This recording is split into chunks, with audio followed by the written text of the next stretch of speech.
Speaking of big presence in the game, Tiger Woods announcing via social media that he is back. He is going to play his own tournament next week. It is obviously a designated, elevated event, even more so now.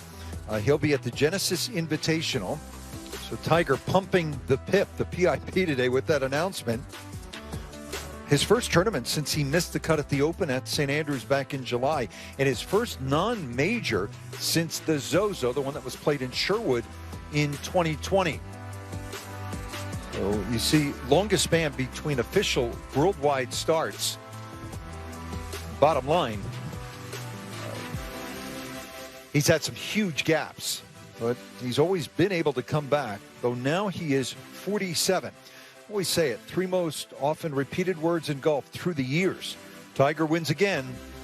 Tiger is back once more, and that's good news to those who grew up idolizing him and will now compete against him.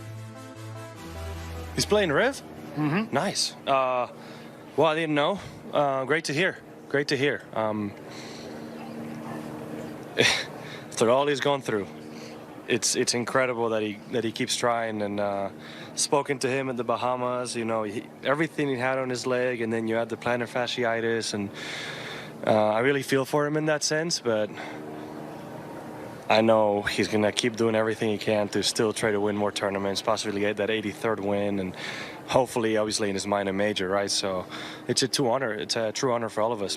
Anytime Tiger can be present on the golf course playing, makes the tournament even better. So I'm hoping he can play comfortably, and I'm hoping he can play well. That's exciting for us. It's good. It'll be good to see him back out there next week. I think it's great for the game. As a player, even me, a big fan of Tiger, it's going to be awesome for him to be in the field. I can't, hopefully I can kind of work myself up and kind of hopefully play with him. That's awesome. I imagine we'll be carrying him down the hill on 1 and up it on 18, which no one would mind. But it's awesome. I'm really glad he's back. I think we're privileged anytime he plays now. Obviously, we don't know his schedule. It seems like he's going to try to play the major, so it's really awesome he's playing, a tour event, especially his event, and one of my favorites. So I'm stoked to see him back out there. He's always remarkable. You never know what he's going to do, so it'll be fun to watch him play some golf. And so once again, and we've done this countless times, the Monday, Tuesday, Wednesday before the tournament will be heightened, amped up. How does he look? How's he walking? What do you think? Well, look, he's already gifted the world of golf with innumerable comebacks. You could say the 2008 U.S. Open at Torrey Pines was one of the most spectacular comebacks in the history of golf. Similarly, what he did in 2012-13, nobody really, I think, saw that coming, ascending back to #1 in the world. And then what he did in 2018 and 2019, winning the Masters, another major championship, and getting his 82nd win. All of those you could make movies about. Interestingly enough, where he is going is one of the most famous comebacks in the history of golf. 1950, the then L.A. Open, played at Riviera. Ben Hogan coming back from an accident that crushed his pelvis and broke his legs, and it was hyperbole that he was never going to walk again. People would say that, but it was such an unbelievable comeback that they made a movie about it, Follow the Sun, and famously he eventually lost in a playoff to Sam Snead.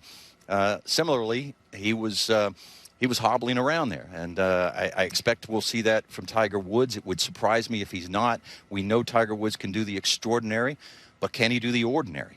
Can he walk down the hill to the driving range and walk back up? Can he walk down and up the hill on 18, down the hill at 1? Luckily, that golf course doesn't have too many side hill, downhill, or uphill lies. If they do, they're sort of nominal in that regard. But I think that's the biggest challenge for Tiger. I watched him at the father-son. He seemed to have plenty of speed. He had some great shots there. And this says certainly that he's pretty positive with his game. Otherwise, he wouldn't have committed. On one hand, he is now 47 years old, and he walks like he's 67. He's taken a lot of knocks in his lifetime, but he's further away from the injury. Maybe he's had time to heal it and strengthen the lower part of that leg into the foot area. Maybe he'll be walking better. And we saw him hit plenty of good shots. Look, 72 holes. I can appreciate professional golf is a different animal. I can appreciate that he's 47, but the thing about being as dominant as he was, it allows you to have what age sort of ivy creep up the bones of your body and still be able to beat people. You know, Sam Snead was still competing at 62 years of age because he was so dominant. Jack Nicklaus, you know, had a run at the Masters when he was 56 years of age, I believe 58 years of age. Tiger Woods still has this huge span. You think he won a Masters in 1997 and another major championship in 2019. That is a ridiculous span of longevity at competing at the highest level. So I think he can compete at the highest level. It's just, can he physically walk 72 holes? One more? You think he has one more? You know, I've thought about this, obviously, quite a bit. I don't think he needs one more, at least in my view, to be the greatest winner in the history of the PGA Tour. From an individual tournament perspective, Sam Snead, and I'm not taking anything away from the great Sam Snead, but a handful of his events were team events. So in the world of individual PGA Tour events, Tiger Woods stands alone as the greatest winner in the history of the game.